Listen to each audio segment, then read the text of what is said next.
when I used to work in a hotel, there was a number of people that worked in this hotel, and I got quite a lot of friends, and it was great, and I'm still in touch with lots of them.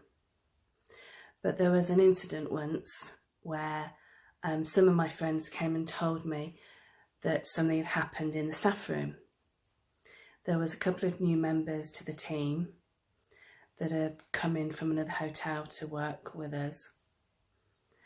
They didn't obviously know me very well, and they didn't know my friends very well either. Anyway, they came and spoke to me. My friends came and spoke to me and said something had happened in the staff room, and told me that the new members of staff had said a joke. And the joke was about somebody who stammers. But instead of using the word stammer in the joke, they replaced it with stammerer, They replaced the word stammerer with Heidi, which annoyed the hell out of my friends and really upset a couple of them actually. Anyway, so they told me about this, and I thought, okay, what was a joke? So they told me, and it was the one where a stammerer goes to sell Bibles door to door, and to ensure he'd sold them, he would end his pitch with, either you buy one or I read it to you. So, but what annoyed my friends was that they replaced the word stammerer with Heidi. And yeah, that annoyed me too. There was no need for that. So I thought, okay, I can either just go and have a wobbly, and or I can just ignore it, or I could do something about it that will leave a bigger impact, which is what I chose to do. So I've been in a hotel. There are Bibles in all rooms.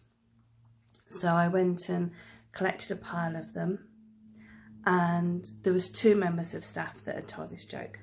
So I went to the first one, who was in his office on his own, knocked on the door and went in and just said, oh, you know, I need to earn some extra cash, so I've got a side job, which was how the joke had gone.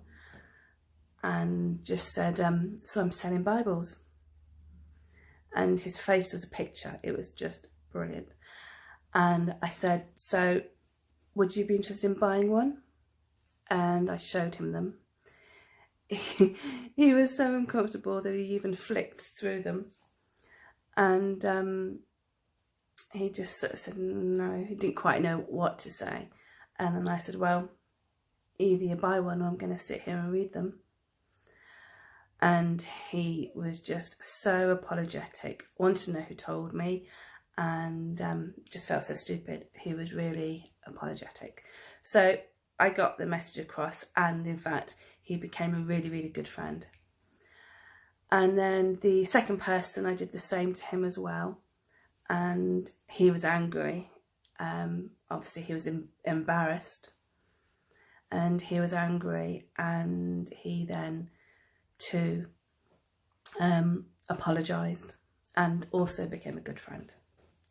So that was one incident that had happened to me, and handling it a different way worked because, you know, they then understood that they'd upset not only me but my friends too,